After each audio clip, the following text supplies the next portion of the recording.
One day every tongue will confess you are God. One day every knee will bow. Still the greatest treasure remains for those who gladly choose you now. Come, now is the time to worship. Come, now is the time to give your heart. Come, just as you are to worship. Come, just as you are before your God. Come, One day every tongue will confess you are God. One day every knee will bow. Still the greatest treasure remains for those who gladly choose you now.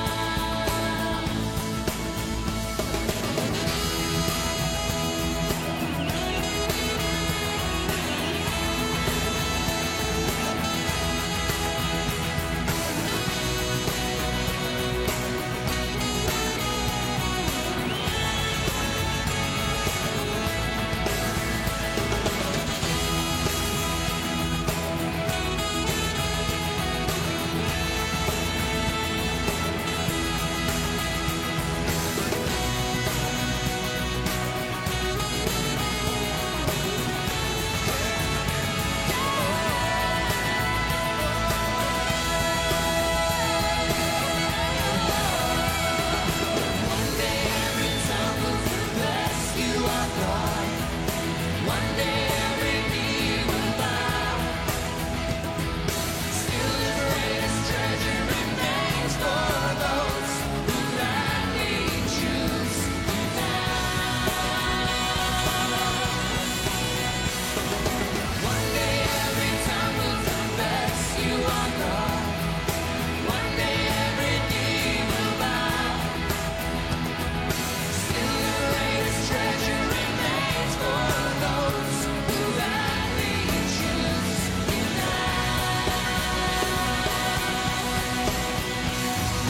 come, now is the time to worship. Come, now is the time to give your heart.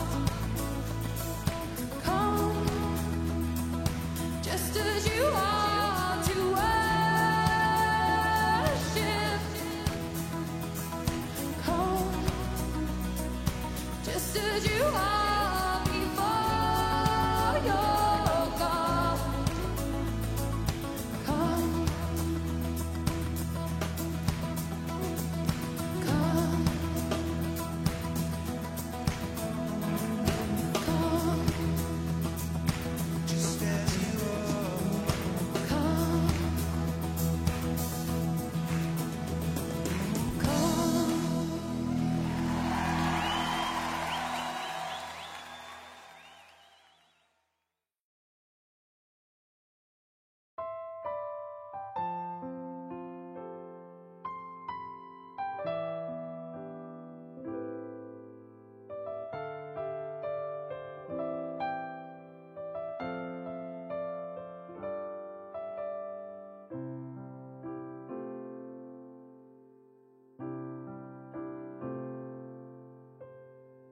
Terima kasih ya Bapa,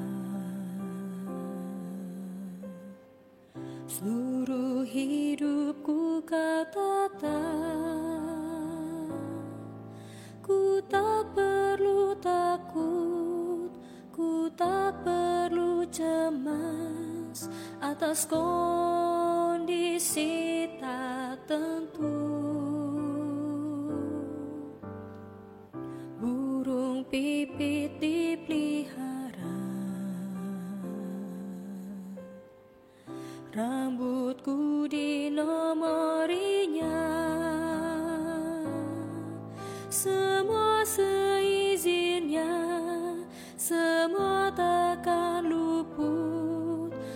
pandangan matanya.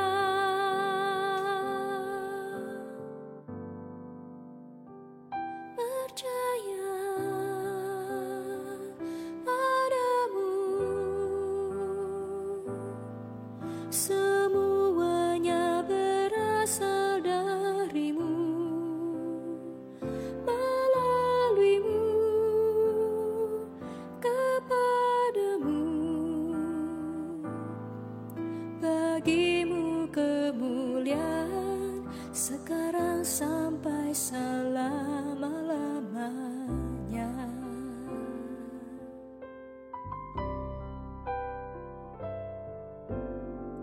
Betapa hak istimewa layani Tuhan Sang Raja. Bukanlah belenggu, bukanlah jasaku, tapi Dia sangat mustika. Serah diri ikut ketat, makin cinta pada Tuhan. Walau ada derita, walau ada ujian, kuasa-Nya akan menjaga. Percaya padamu, semuanya berasal darimu, melaluimu, kepadamu, bagimu kemuliaan sekarang sampai selama-lamanya.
Selamat pagi Bapak, Ibu, Saudara yang Tuhan kasihi. Selamat hari Minggu, selamat bergabung dalam kebaktian online IRC. Hari ini tanggal 1 November 2020. Saya percaya kita semua dalam keadaan sehat, dalam pemeliharaan Tuhan semuanya. Kebaktian kita hari ini bertemakan Why Must We Believe in Jesus? Atau kenapa kita harus percaya kepada Yesus? Bacaan Alkitab hari ini terambil dari kitab Yohanes. Hari ini kita juga akan memperingati perjamuan kudus. Kita bersama-sama akan memasuki perjamuan Tuhan untuk mengingat kalau Tuhan Yesus sudah disalib mati buat kita untuk menebus segala dosa-dosa kita. Mari Bapak, Ibu, Saudara sekalian, kita persiapkan hati kita, persiapkan pikiran kita untuk memasuki ibadah hari ini. Kita membawa hati kita untuk menikmati hadirat Tuhan. Mari kita bersaat teduh.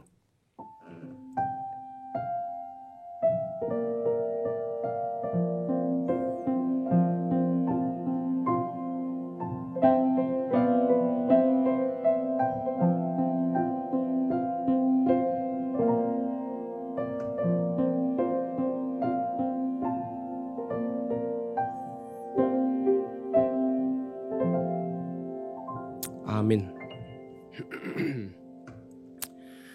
Bapak, Ibu, Saudara sekalian, ajakan beribadah pada hari ini terambil dari Mazmur 62 ayat yang ke-6 sampai ke-9 yang berbunyi demikian. Hanya pada Allah saja kiranya aku tenang, sebab daripadanya lah harapanku. Hanya dialah gunung batuku dan keselamatanku, kota bentengku, aku tidak akan goyah. Pada Allah ada keselamatanku dan kemuliaanku. Gunung batu kekuatanku, tempat perlindunganku ialah Allah. Percayalah kepadanya setiap umat, curahkanlah isi hatimu di hadapannya. Allah ialah tempat perlindungan kita. Mari kita sambut ajakan beribadah ini dengan menyanyikan pujian Mulia, Sembah Raja Mulia.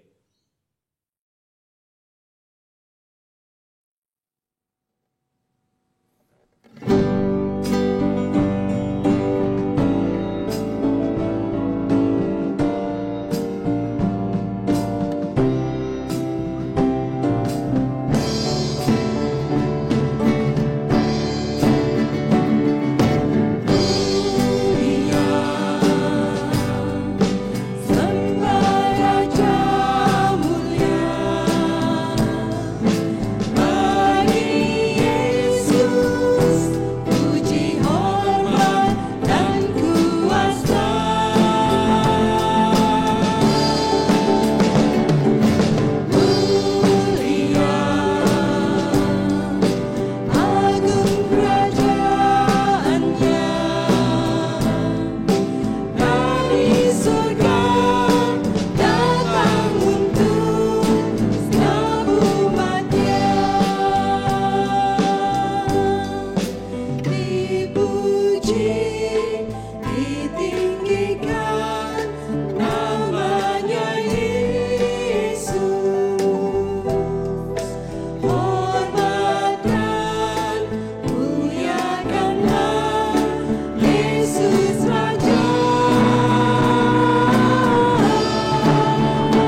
Jemaat yang dikasihi Tuhan, kebaktian kita pada pagi hari ini kita mulai dengan pengakuan bahwa pertolongan bagi kita datang dari Allah, pencipta langit dan bumi.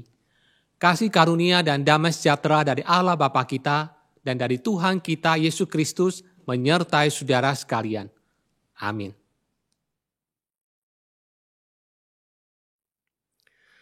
Bapak, Ibu, Saudara sekalian, dalam satu minggu ini, baik kita sadar atau tidak sadar, kita telah melakukan kesalahan.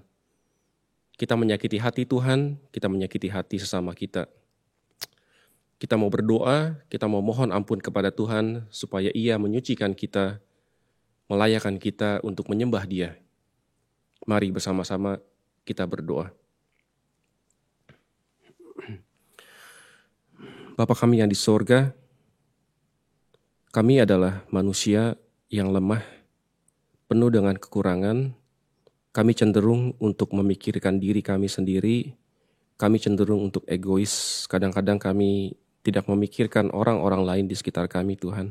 Kadang-kadang malah kami tidak segan-segan menyakiti orang di sekeliling kami hanya untuk memuaskan keegoisan kami, Tuhan. Kami sadar Tuhan, tolong kami, ajar kami Tuhan, ampuni, sucikan kami dari segala kesalahan kami, supaya kami hari ini boleh duduk diam, dibersihkan oleh Tuhan dan boleh menyembah Tuhan. Tuhan boleh berkenan atas segala puji-pujian yang kami naikkan. Bersihkan kami Tuhan, putih seperti salju, lupakan segala kesalahan yang kami lakukan dan ajar kami untuk hidup lebih baik buat Tuhan dan sesama kami. Terima kasih Bapa di sorga, kami mau memuji nama Tuhan, memuliakan nama Tuhan pagi hari ini. Kami mau serahkan doa ini di dalam nama Tuhan Yesus Kristus, Juru Selamat kami yang hidup. Amin. Bapak Ibu, berita anugerah dan petunjuk hidup baru pada hari ini terambil dari 1 Yohanes 1 ayat yang ke-6 dan yang ke-7 yang berbunyi demikian. Jika kita katakan bahwa kita beroleh persekutuan dengan Dia, namun kita hidup di dalam kegelapan, kita berdusta dan kita tidak melakukan kebenaran. Tetapi jika kita hidup di dalam terang sama seperti Dia ada di dalam terang, maka kita beroleh persekutuan seorang dengan yang lain. Dan darah Yesus anaknya itu menyucikan kita daripada segala dosa. Mari Bapak Ibu Saudara sekalian, kita arahkan hati kita arahkan pikiran kita untuk mendengarkan firman Tuhan hari ini yang akan dibawakan oleh Pak Kasdi.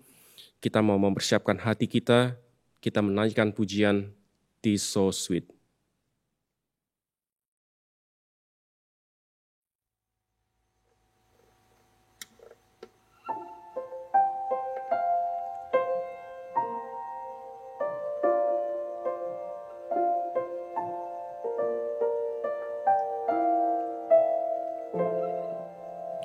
Tis so sweet to trust in Jesus, just to take Him at His word, just to rest upon His promise, just to know thus saith the Lord. Jesus, Jesus, how I trust Him, how I prove Him more and more. Jesus, Jesus, precious Jesus, of all grace to trust Him more.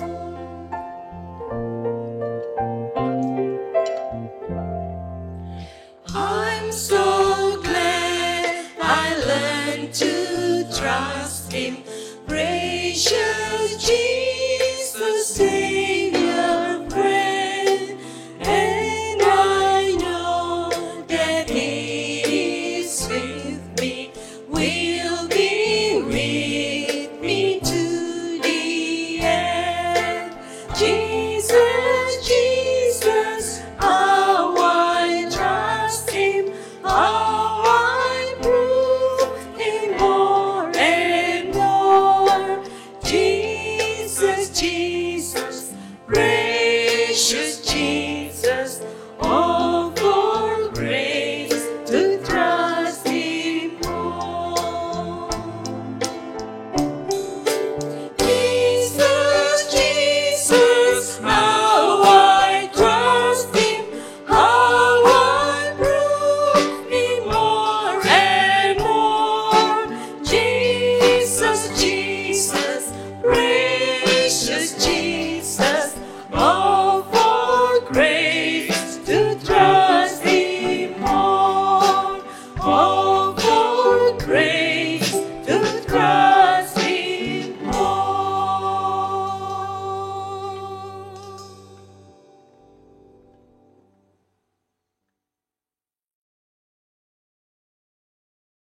Jemaat yang dikasihi Tuhan, sebelum kita masuk di dalam pembacaan dan perenungan firman Tuhan, kita berdoa, kita mohon pimpinan dari Tuhan. Bapa kami di dalam sorga, kami bersyukur ya Tuhan, untuk segala kebaikan-Mu, untuk segala kasih karunia demi kasih karunia yang Tuhan nyatakan dalam kehidupan kami. Kami bersyukur pagi hari ini kami diberikan kesempatan untuk kembali boleh beribadah kepada Tuhan. Dan kami berdoa kiranya Tuhan boleh siapkan hati kami semua. Secara khusus, siapkan hati kami untuk kami boleh membaca, merenungkan firman Tuhan. Berikan kami pengertian rohani, kemampuan rohani, untuk kami boleh mencerna kebenaran-Mu dan mengaplikasikan kebenaran-Mu di dalam kehidupan setiap kami. Tuhan tolong hamba-Mu dengan segala cacat celah dan kelemahan, agar boleh berkata-kata sesuai dengan pimpinan Tuhan. Di dalam nama Tuhan Yesus Kristus kami berdoa. Amin. Firman Tuhan akan saya bacakan dari Injil Yohanes pasal yang pertama, ayat ke-14 hingga ke-18. Injil Yohanes pasal yang pertama, ayat ke-14 hingga ke-18 berbunyi demikian. Firman itu telah menjadi manusia dan diam di antara kita. Dan kita telah melihat kemuliaannya, yaitu kemuliaan yang diberikan kepadanya sebagai anak tunggal Bapa, penuh kasih karunia dan kebenaran. Yohanes memberi kesaksian tentang dia dan berseru, katanya, "Inilah dia yang kumaksudkan ketika aku berkata, kemudian daripadaku akan datang dia yang telah mendahului aku, sebab dia telah ada sebelum aku. Karena dari kepenuhannya, kita semua telah menerima kasih karunia demi kasih karunia.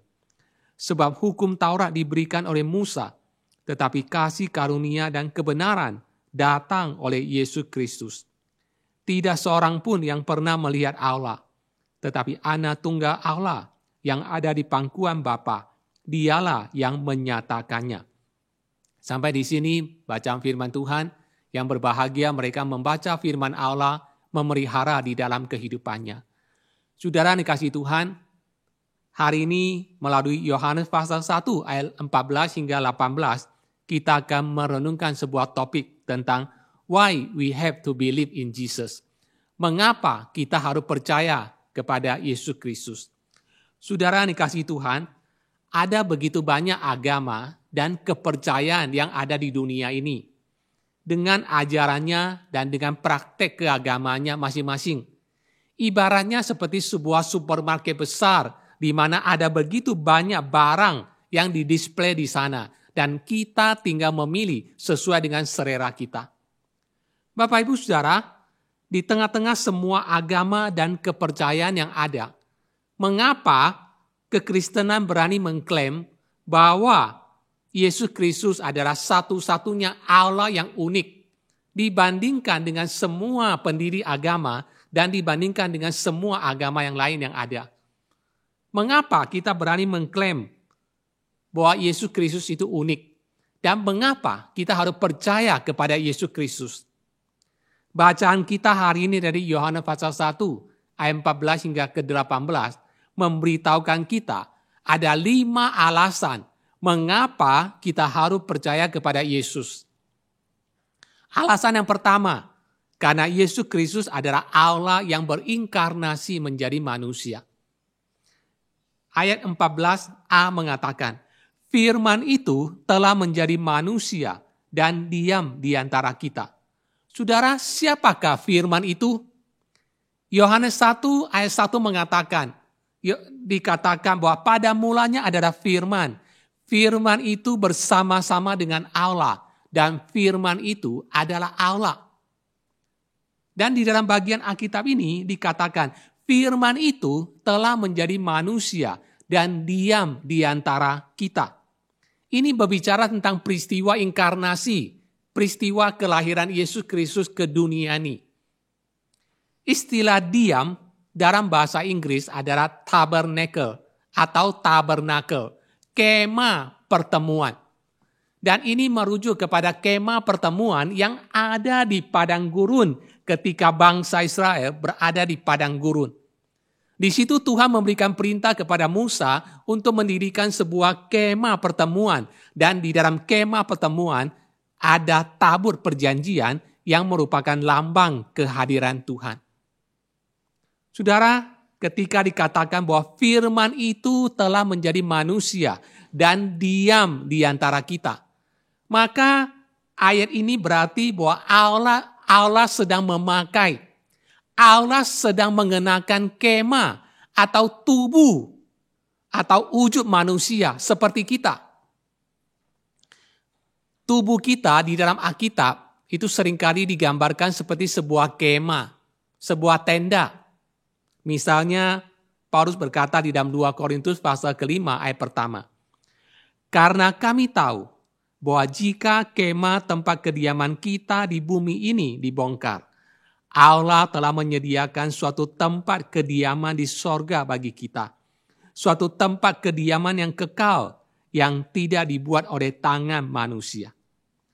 Dan saudara, di dalam masa inkarnasinya, Allah di dalam diri Yesus Kristus mengenakan kemah, mengenakan tubuh, badan seperti kita ketika ia lahir ke dunia ini untuk mati dan untuk bangkit bagi kita. 1 Yohanes 4 ayat 2 hingga 3 mengatakan, demikianlah kita mengenal roh Allah. Setiap roh yang mengaku bahwa Yesus Kristus telah datang sebagai manusia berasal dari Allah. Dan setiap roh yang tidak mengaku Yesus tidak berasal dari Allah, roh itu adalah roh antikristus.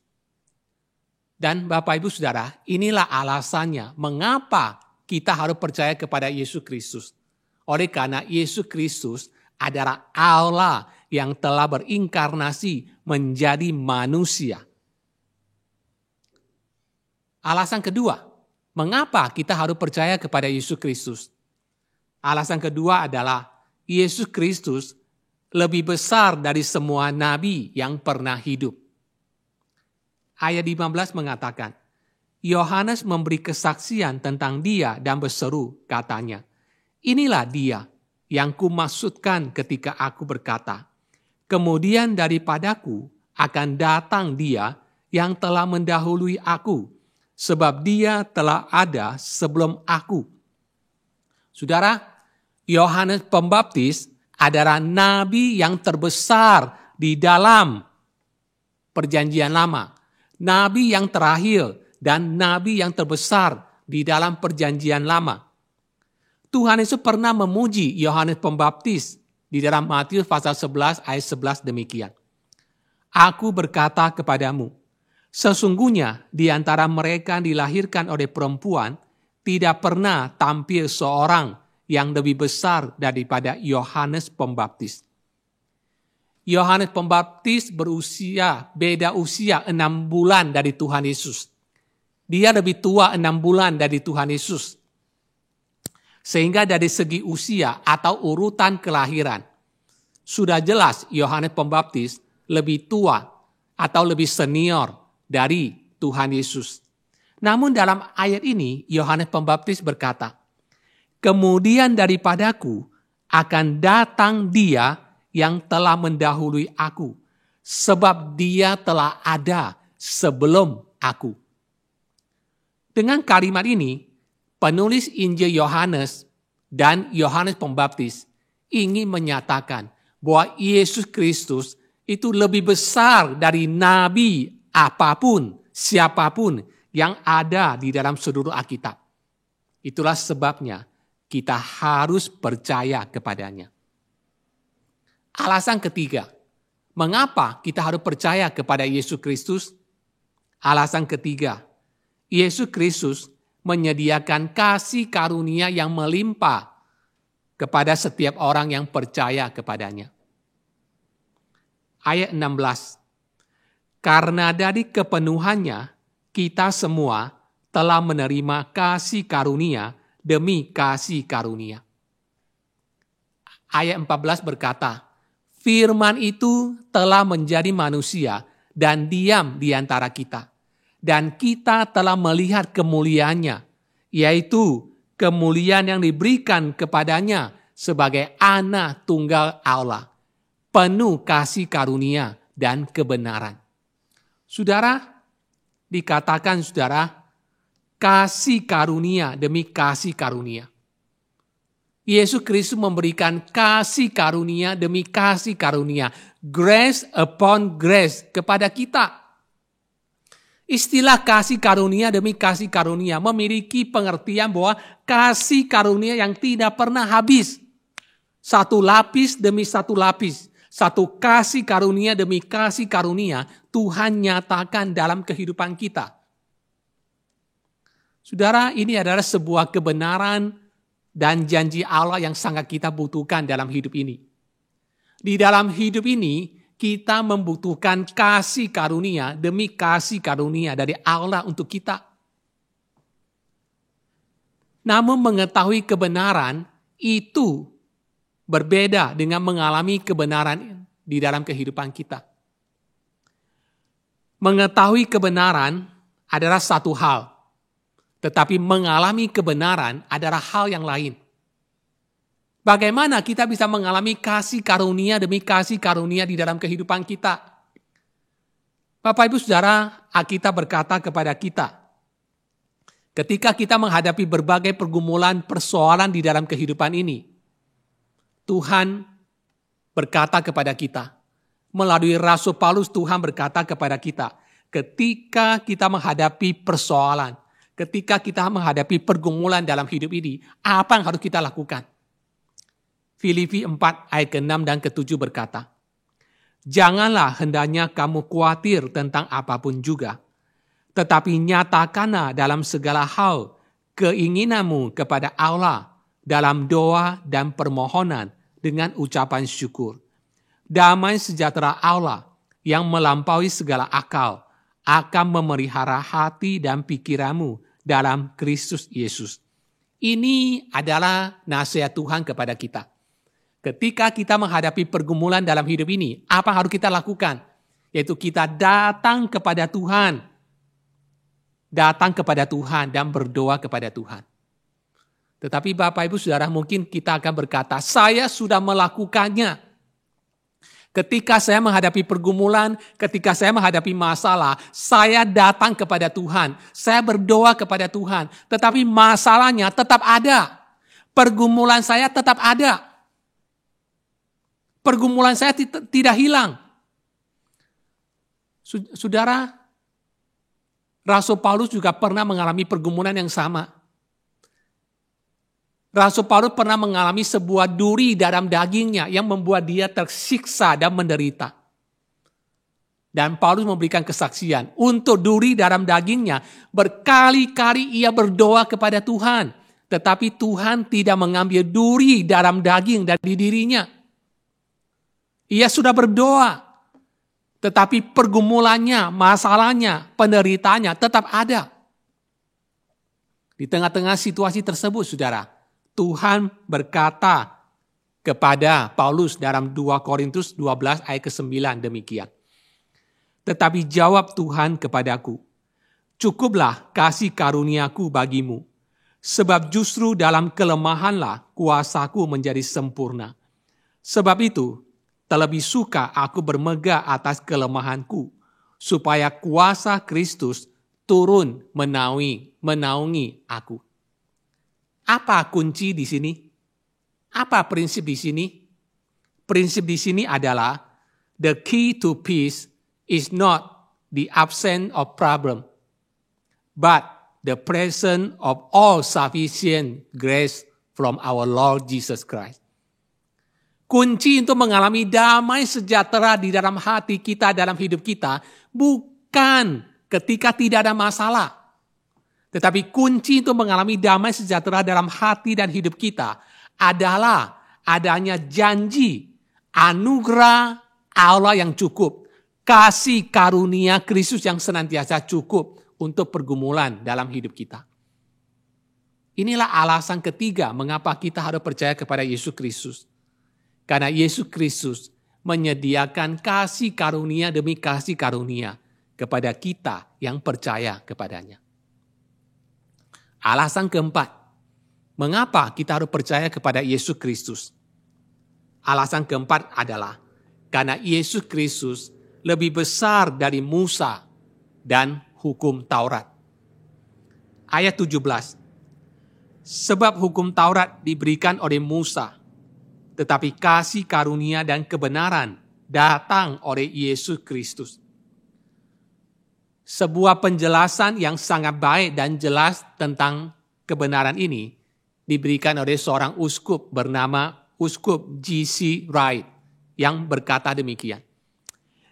Melalui Musa, Allah memberikan hukum Taurat yang berisi hukum-hukum mengenai upacara, hukum-hukum mengenai berbagai korban, peraturan-peraturan mengenai berbagai hal, yang kesemuanya itu tidak pernah dapat menyembuhkan hati nurani mereka yang beribadah.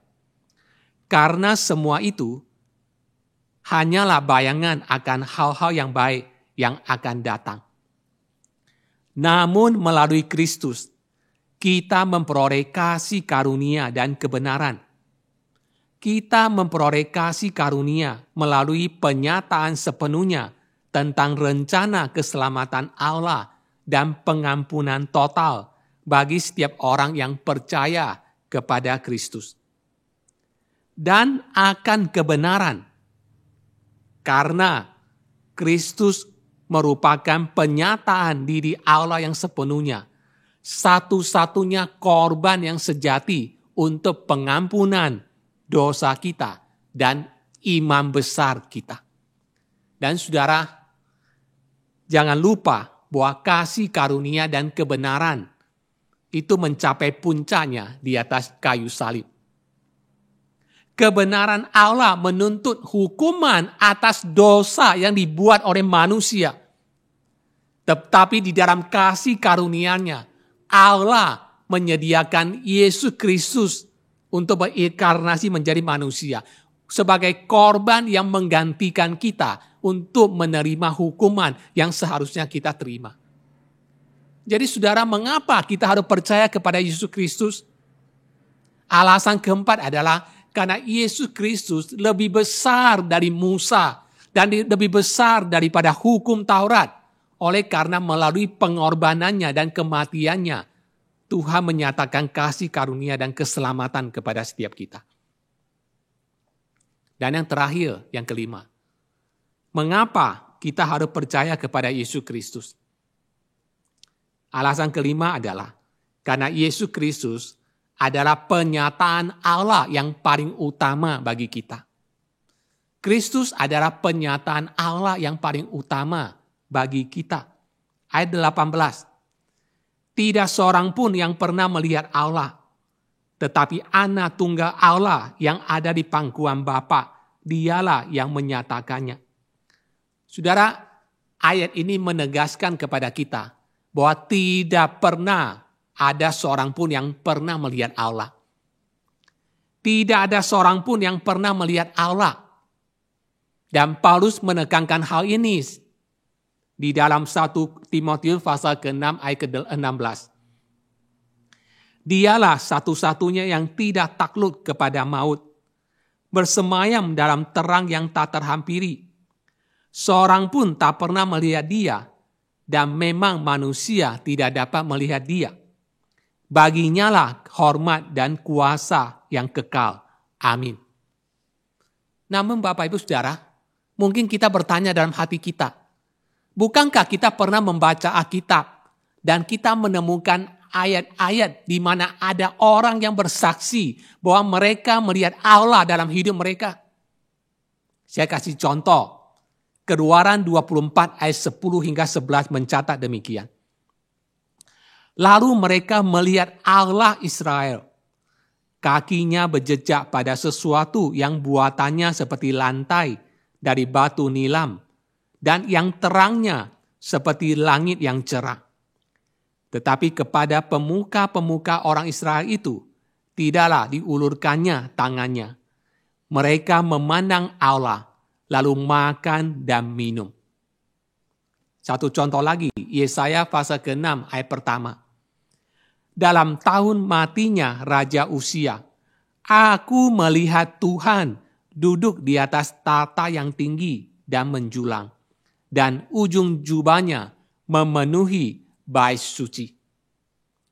Saudara, bagaimana kita menjelaskan hal ini? Di satu sisi dikatakan tidak ada seorang pun yang pernah melihat Allah. Tetapi di sisi lain ada catatan Alkitab yang merupakan kesaksian dari tokoh Alkitab bahwa mereka melihat Allah. Mereka melihat Tuhan. Bagaimana kita menjelaskan hal ini? Ada dua hal.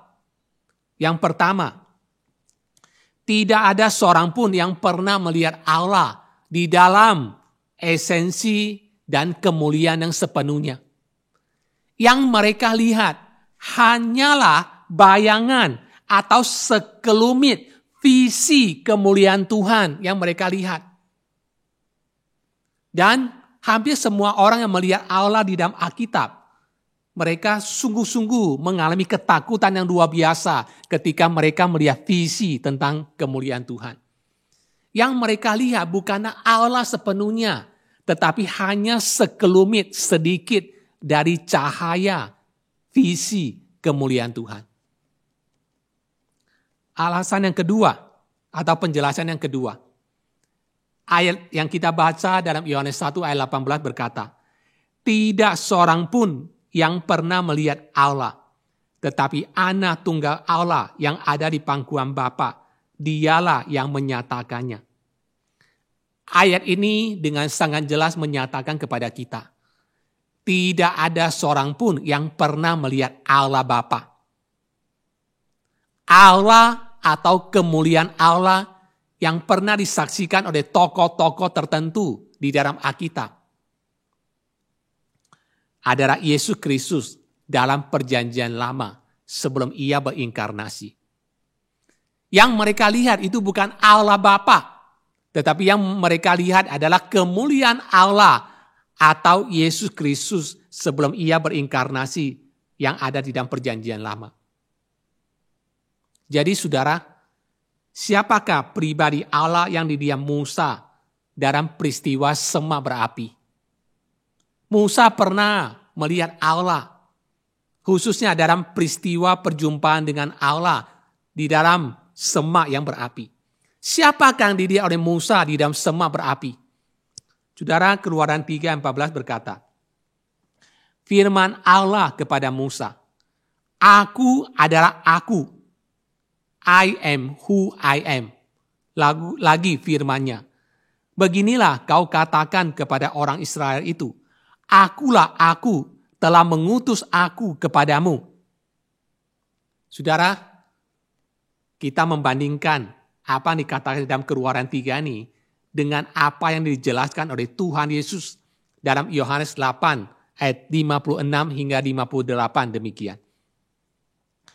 Abraham bapamu bersukacita bahwa ia akan melihat hariku dan ia telah melihatnya dan ia bersukacita. Maka kata orang-orang Yahudi itu kepadanya, umurmu belum sampai 50 tahun dan engkau telah melihat Abraham? Kata Yesus kepada mereka, aku berkata kepadamu, sesungguhnya sebelum Abraham jadi, aku telah ada. Before Abraham was, I am. Saudara, Allah yang dilihat oleh Musa, yang menyatakan diri kepada Musa sebagai aku adalah aku, I am who I am, adalah Yesus Kristus yang menyatakan diri di dalam perjanjian lama sebelum ia berinkarnasi menjadi manusia. Itu yang pertama.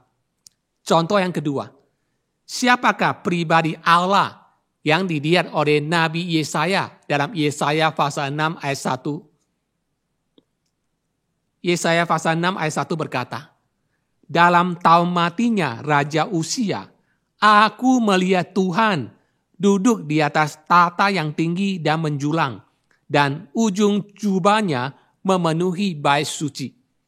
Siapakah Allah, siapakah pribadi yang dilihat oleh Yesaya dalam Yesaya pasal 6 ayat pertama ini?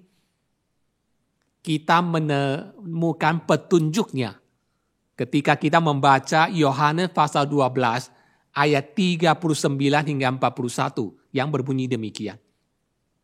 Kata Tuhan Yesus, karena itu mereka tidak dapat percaya, Sebab Yesaya telah berkata juga, Ia telah membutakan mata dan mendegilkan hati mereka, supaya mereka jangan melihat dengan mata dan menanggap dengan hati, lalu berbalik sehingga aku menyembuhkan mereka.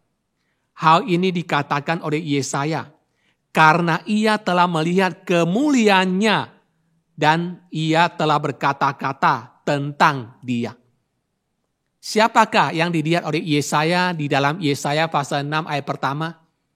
Tidak lain dan tidak bukan, adalah Yesus Kristus, pribadi kedua dari Allah Tritunggal, sebelum ia berinkarnasi menjadi manusia. Inilah salah satu misteri yang disingkapkan oleh Alkitab kepada kita.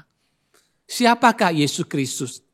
Yesus Kristus di dalam bagian yang kita baca ini adalah penyataan Allah yang paling utama bagi kita. Yesus Kristus menyatakan Allah kepada kita.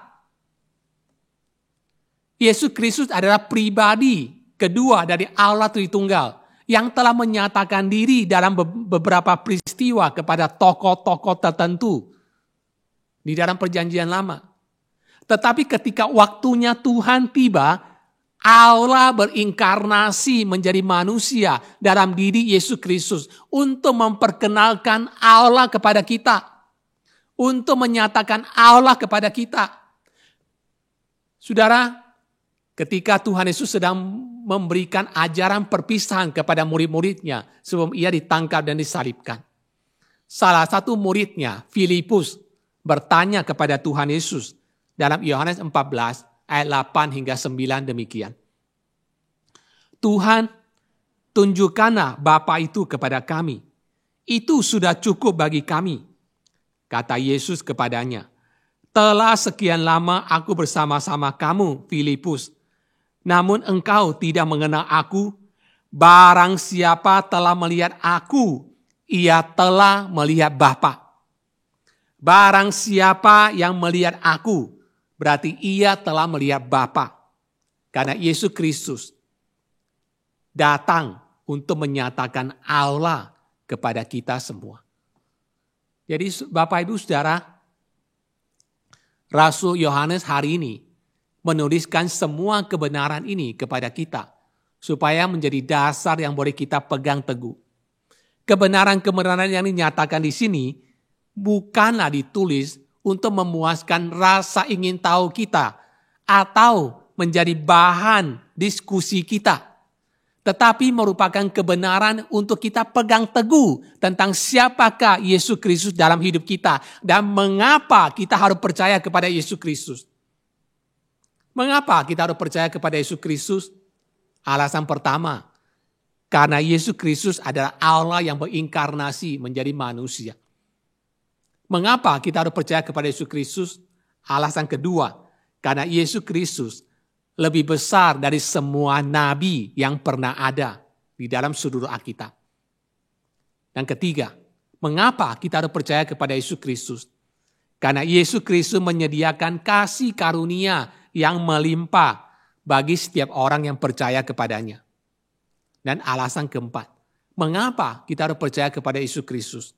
Karena Yesus Kristus lebih besar daripada Musa dan lebih besar dari hukum Taurat. Dan alasan kelima, mengapa kita harus percaya kepada Yesus Kristus? Karena Yesus Kristus adalah penyataan Allah yang paling sempurna untuk kita. Itulah alasan-alasannya mengapa kita harus percaya kepada Yesus Kristus. Kiranya firman Tuhan ini menjadi berkat bagi kehidupan rohani setiap kita. Tuhan memberkati. Jemaat yang dikasihi Tuhan, pada kesempatan ibadah hari ini, kita juga akan melaksanakan perjamuan kudus secara online. Hari ini Tuhan mengundang kita semua untuk menghampiri meja perjamuan kudus. Saya yakin jemaat sekalian sudah mempersiapkan diri di rumah, mempersiapkan roti atau cawan anggur ataupun teh untuk kita bersama-sama mengikuti perjamuan kudus ini secara online di rumah kita masing-masing. Perjamuan kudus ini terbuka bagi jemaat sekalian yang sudah dibaptis dewasa atau sudah disidi. Sebelum kita mengambil bagian dalam roti yang melambangkan tubuh Tuhan dan anggur yang melambangkan darah Tuhan, terlebih dahulu mari kita memeriksa hati kita. Apakah kita hidup dalam damai dengan Allah? Apakah kita hidup dalam damai dengan sesama kita? Mari kita masuk dalam doa mempersiapkan hati kita. Bapa di sorga, kami bersyukur hari ini Tuhan kembali memberikan kami kesempatan untuk mengambil bagian dalam perjamuan kudus. Sebuah peristiwa terbesar dalam sejarah yang mengingatkan kepada kami akan cinta kasih Allah dalam diri Yesus Kristus kepada kami. Kristus mengorbankan tubuhnya, Kristus mencurahkan darahnya untuk menjadi korban keselamatan bagi dosa-dosa kami. Kami berdoa agar Tuhan boleh mengampuni segala dosa kesalahan kami. Segala hal yang akan menghalangi kami untuk boleh menghayati pengorbanan Tuhan bagi kami. Persiapkan hati kami semua Tuhan untuk boleh menerima perjamuan kudus ini. Dengarkan doa kami Bapa, di dalam nama Tuhan Yesus Kristus kami berdoa. Amin. Saudara, saya akan membacakan dari 1 Korintus pasal ke-11 ayat 23 hingga 29 ketetapan tentang perjamuan kudus. Sebab apa yang telah kuteruskan kepadamu telah aku terima dari Tuhan, yaitu bahwa Tuhan Yesus pada malam waktu ia diserahkan, ia mengambil roti dan sesudah itu ia mengucap syukur atasnya. Ia memecah-mecahkannya dan berkata, "Inilah tubuhku yang diserahkan bagi kamu. Perbuatlah ini menjadi peringatan akan aku." Demikian juga ia mengambil cawan sesudah makan, lalu berkata, "Cawan ini adalah perjanjian baru yang dimeteraikan oleh darahku. Perbuatlah ini setiap kali kamu meminumnya, menjadi peringatan akan aku. Sebab setiap kali kamu makan roti ini dan minum cawan ini, kamu memberitakan kematian Tuhan sampai ia datang. Jadi barang siapa dengan cara yang tidak layak makan roti atau minum cawan Tuhan, ia berdosa terhadap tubuh dan darah Tuhan. Karena itu, hendaklah tiap-tiap orang menguji dirinya sendiri, dan baru sesudah itu ia makan roti dan minum dari cawan itu. Karena barang siapa makan dan minum tanpa mengakui tubuh Tuhan, ia mendatangkan hukuman atas dirinya."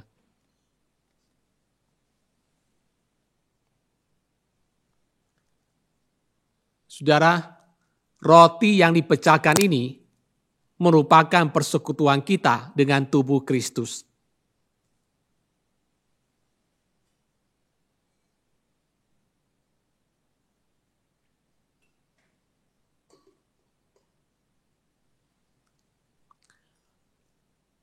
Cawan minuman syukur ini merupakan persekutuan kita dengan darah Kristus.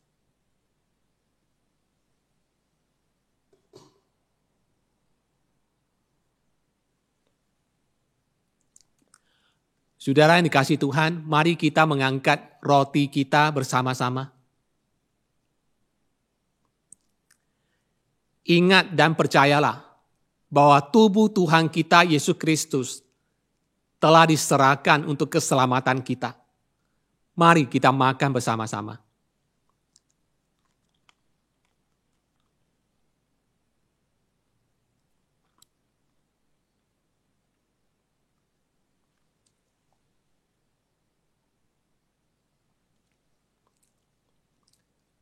Mari kita mengangkat cawan anggur kita bersama-sama.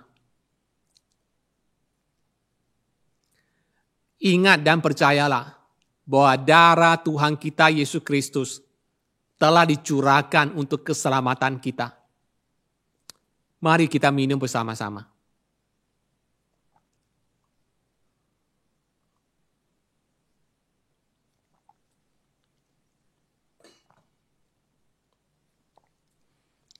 Mari kita masuk di dalam doa syukur.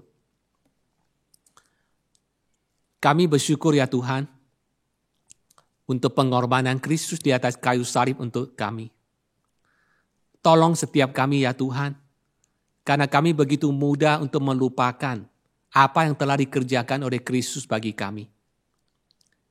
Begitu mudah bagi kami untuk take it for granted. Pengorbanan Kristus yang begitu besar melalui pengorbanannya di atas kayu salib untuk dosa-dosa kami. Berikan kami kasih karunia-Mu Tuhan, untuk senantiasa boleh mengingat pengorbanan Tuhan, dan berikan kami kekuatan Tuhan untuk mengiringi Tuhan di dalam jalan salib, supaya kami boleh menjalani hidup yang berkenan kepada Tuhan, hidup yang memuliakan Tuhan di tengah-tengah dunia ini Tuhan. Kami bersyukur Tuhan untuk apa yang telah Tuhan kerjakan dan sempurnakan atas kehidupan setiap kami. Kami bersyukur ya Tuhan, kami berterima kasih untuk seluruh rangkaian ibadah ini yang telah Tuhan pimpin dan Tuhan sertai, juga kesempatan boleh mengikuti perjamuan kudus. Kami berdoa dan kami bersyukur hanya di dalam nama Tuhan Yesus Kristus. Amin.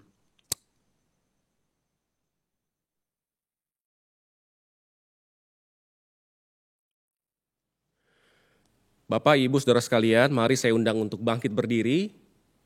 Bersama-sama dengan gereja segala abad dan tempat kita mengakui iman kita, seturut dengan pengakuan iman rasuli.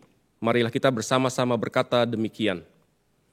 Aku percaya kepada Allah, Bapa yang Maha Kuasa, pencipta langit dan bumi, dan kepada Yesus Kristus, anaknya yang tunggal Tuhan kita, yang dikandung dari Roh Kudus, lahir dari anak darah Maria, yang menderita sengsara di bawah pemerintahan Pontius Pilatus, disalibkan, mati dan dikuburkan, turun ke dalam kerajaan maut.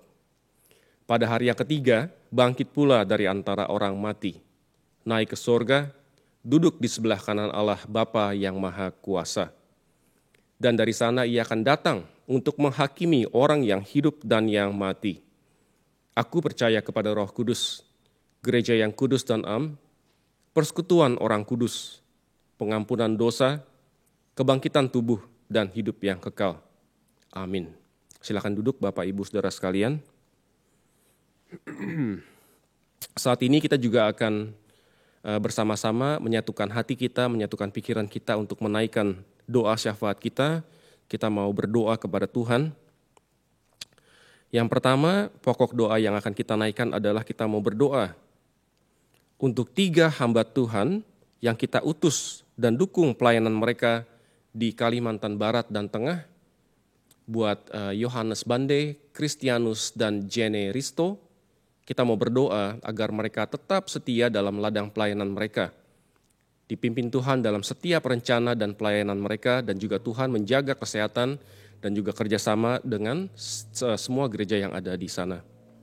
Kemudian yang kedua, kita juga mau berdoa untuk pertumbuhan iman dan kesehatan seluruh jemaat kita, agar Tuhan senantiasa menyatakan anugerah dan pertolongannya bagi kita semua. Mari Bapak Ibu Saudara sekalian, kita tundukkan kepala, kita berdoa. Bapa yang di sorga, kami tidak meragukan bahwa Engkau adalah Allah yang hidup. Kami tidak meragukan bahwa Yesus adalah satu oknum dari Allah Tritunggal yang telah datang ke dunia untuk menyelamatkan kami. Kami percaya bahwa Yesus sudah ada sejak dunia dijadikan, bahkan sebelum dunia dijadikan. Kami percaya bahwa Yesus adalah juru selamat. Terima kasih untuk firman Tuhan hari ini. Biarlah kami boleh bertumbuh dalam iman kami kepada Tuhan. Pagi ini Tuhan, kami mau berdoa untuk anak-anak Tuhan, gembala-gembala Tuhan yang Tuhan sudah kirim di Kalimantan Barat dan Kalimantan Tengah. Kami mau berdoa untuk Yohanes, Kristianus, dan Jene Risto. Kalau Tuhan sudah panggil mereka untuk membawa kabar baik keselamatan Tuhan kepada setiap orang yang ada di Kalimantan Barat dan Kalimantan Tengah. Kami mau berdoa supaya juga Tuhan perlengkapi atas segala kecukupan untuk perlengkapan yang mereka butuhkan untuk membawa kabar baik itu Tuhan. Tuhan berikan mereka kesehatan, makanan, sandang papan, juga Tuhan jauhkan dari segala mara bahaya. Kami berdoa supaya lebih banyak orang lagi bisa mendengar firman Tuhan, mendengar siapa itu Yesus dan bisa diselamatkan melalui pekerjaan yang mereka lakukan. Bapa, kami juga mau berdoa Tuhan untuk keselamatan yang sudah Tuhan tanamkan di dalam hati kami. Untuk iman yang ada di dalam hati kami, biarlah kami boleh pupuk, kami boleh berikan air yang cukup sehingga boleh bertumbuh. Dan iman kami kepada Tuhan semakin besar. Tuhan pelihara juga untuk segala kesehatan dari semua jemaat satu persatu yang tidak dapat kami sebutkan pagi hari ini. Tuhan tilik, Tuhan mengerti atas setiap pergumulan dari setiap jemaat kami di IRC. Tuhan yang mendengar dan menjawab doa mereka, Tuhan sembuhkan segala sakit penyakit mereka, dan kami berdoa satu waktu nanti Tuhan kami sungguh rindu kalau COVID sudah berakhir, kami boleh datang kembali ke gereja dan kami boleh bersekutu bersama-sama. Terima kasih Bapa di sorga, kami mau naikkan segala doa syafaat ini di dalam nama Tuhan Yesus Kristus, Juru Selamat kami yang telah mengajar kami berdoa. Bapa kami yang di sorga, dikuduskanlah namamu, datanglah kerajaan-Mu, jadilah kehendak-Mu di bumi seperti di sorga. Berikanlah kami pada hari ini makanan kami yang secukupnya, dan ampunilah kami akan kesalahan kami, seperti kami juga mengampuni orang yang bersalah kepada kami. Dan janganlah membawa kami ke dalam pencobaan, tetapi lepaskanlah kami daripada yang jahat. Karena Engkaulah yang mempunyai kerajaan dan kuasa dan kemuliaan sampai selama-lamanya. Amin. Bapak, Ibu, Saudara sekalian, pagi ini kita juga diberikan kesempatan untuk mengembalikan berkat yang Tuhan sudah berikan kepada kita. Kita kembalikan kepada Tuhan, kita salurkan melalui gereja kita. Persembahan kita, ayatnya terambil dari 1 Tawarikh 16, ayat yang ke-29 yang berbunyi demikian. Berilah kepada Tuhan kemuliaan namanya, bawalah persembahan dan masuklah menghadap Dia. Sujudlah menyembah kepada Tuhan dengan berhiaskan kekudusan. Bapak Ibu Saudara sekalian, di layar Bapak Ibu tercantum bank account dari IRC. Kalau saat ini kita tidak bisa membawa persembahan kita ke gereja, kita diberikan kesempatan untuk menyalurkan persembahan kita melalui transfer ke bank account yang ada di layar Bapak Ibu Saudara sekalian. Kita bisa mentransfer ke situ. Atau kita juga bisa menyisihkan uang persembahan kita masukkan dalam amplop, kemudian nanti kalau kita sudah berkumpul kembali, kita bawa amplop itu, kita berikan kepada Tuhan di gereja. Baik Bapak Ibu Saudara sekalian, kita sampai pada penghujung ibadah kita hari ini. Kita mau mengakhiri ibadah kita dengan semangat yang baru, setiap hari berdoa kepada Tuhan supaya kita diberikan kebijaksanaan, supaya kita mengerti bahwa siapa itu Yesus di dalam hidup kita. Mari kita bersama-sama naikkan pujian sampai akhir hidupku.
Jemaat yang dikasihi Tuhan, mari kita kembali ke dalam kehidupan kita masing-masing, ke dalam panggilan kita masing-masing dengan menerima berkat dari Allah Tritunggal.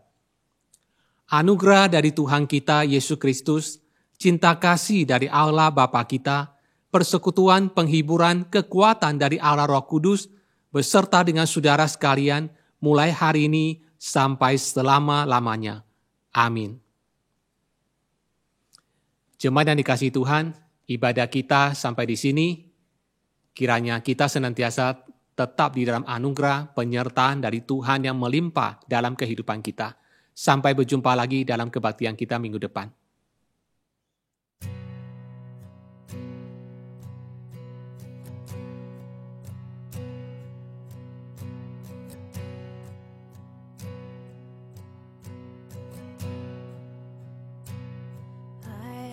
Decided to follow Jesus. I have decided to follow Jesus. I have decided to follow Jesus. No turning back. No turning back. No turning back, no turning back.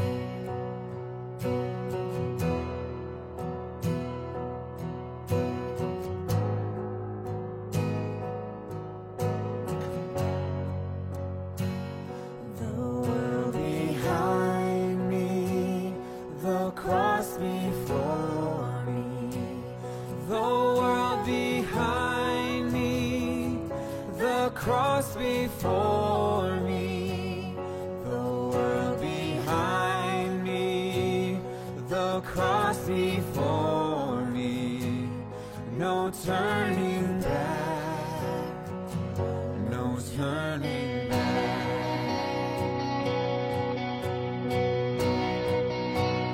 I will follow you, Jesus. I will follow you,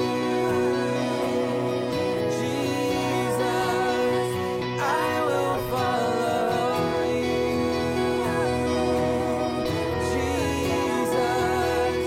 I will follow you.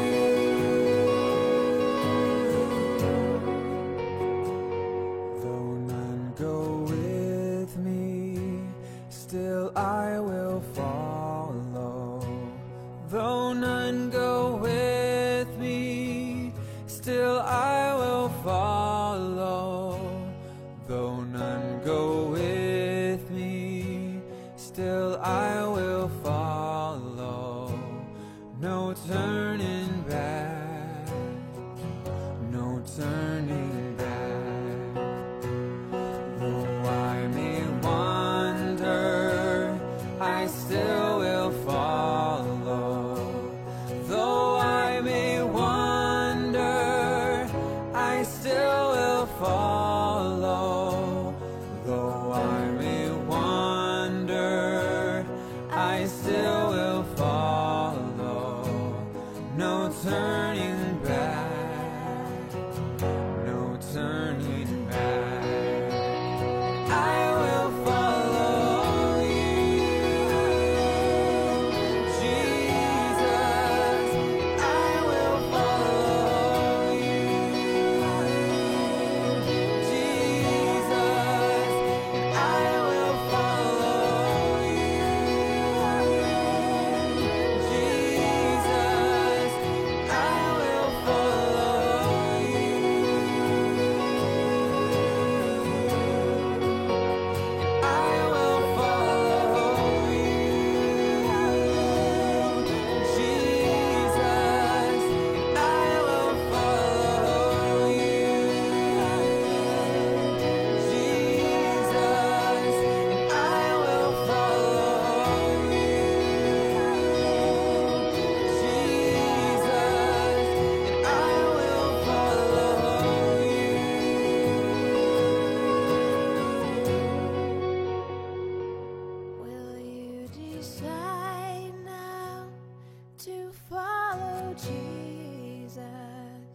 Will you decide now to follow Jesus? Will you decide now to follow Jesus? No turning back, no turning back, no turning back, no turning back.